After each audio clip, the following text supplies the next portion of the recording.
High guys, welcome to অঞ্জুর হেসেল। আমি অঞ্জু বলছি। আজকে আমার হেসেলে নিয়ে এসে অনবদ্য একটা রেসিপি, রেলওয়ে মাটন কারি। চলো ভিডিওটি তোমাদের সঙ্গে শেয়ার করি। 500 গ্রাম মটন নিয়েছি, ধুয়ে বেছে পরিষ্কার করে নিয়েছি। এতে দিয়ে দিলাম নুন, একটু হলুদ, পরিমাণ মতো লঙ্কার গুঁড়ো, কাশ্মীরি লঙ্কার গুঁড়ো, আর আদা রসুনের পেস্ট,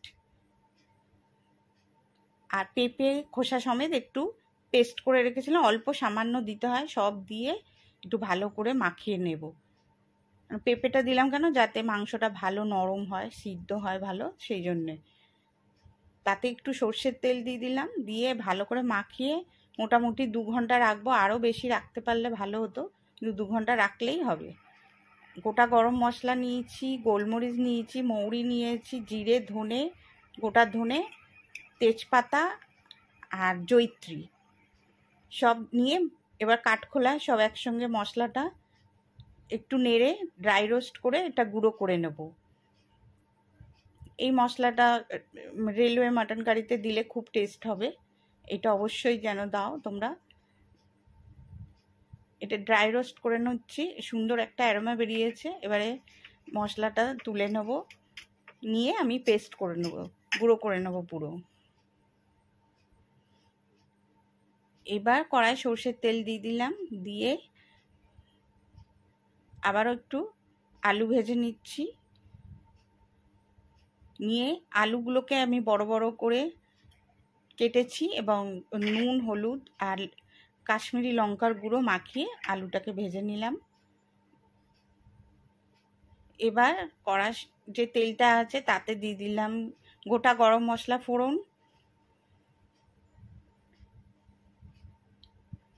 আর দিয়ে দিলাম কুচানো পেঁয়াজ। খুব বেশি পেঁয়াজ দিতে লাগবে না।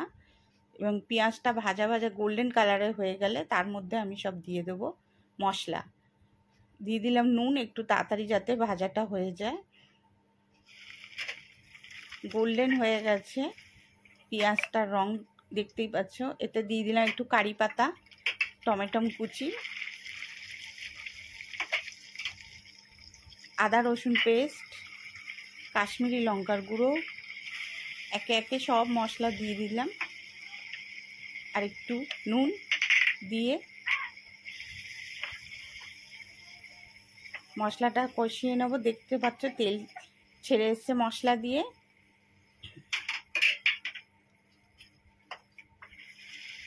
জামাই ষষ্ঠীর দিন তোমরা এরমভাবে স্পেশালভাবে খাওয়াতে পারো, একঘেয়ে মটনের ঝোল না খাইয়ে, খুবই ভালো লাগবে। এবারে আমি মটনটা যেটা মাখানো ছিল মাংসটা দিয়ে দিলাম, দিয়ে একটু কষিয়ে নিচ্ছি ঢাকা চাপা দিয়ে। মিডিয়াম টু লো ফ্লেমে আমি এটা মাংসটা কষাচ্ছি। তেল ছেড়ে এসছে মাংস দিয়ে।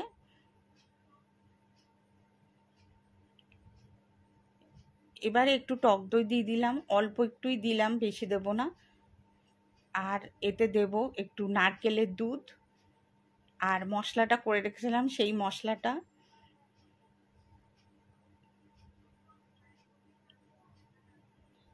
এরমভাবে লো ফ্লেমে মাংসটাকে কষালে খুবই ভালো হয় খেতে, টেস্টটা খুব ভালো হয়।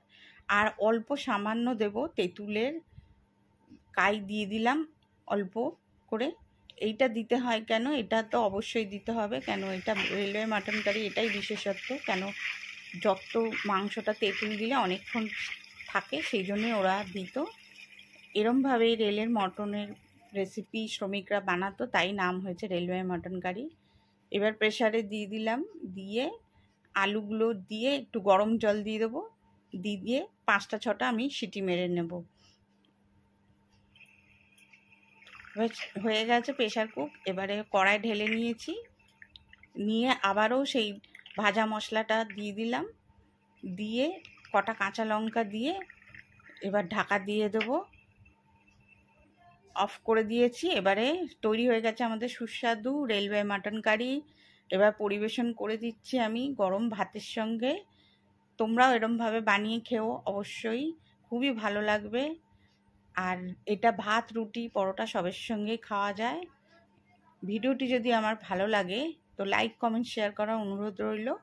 আবারও নেক্সট ভালো রেসিপির সঙ্গে হাজির হওয়ার ইচ্ছা আছে। ততক্ষণের জন্য বাই বাই।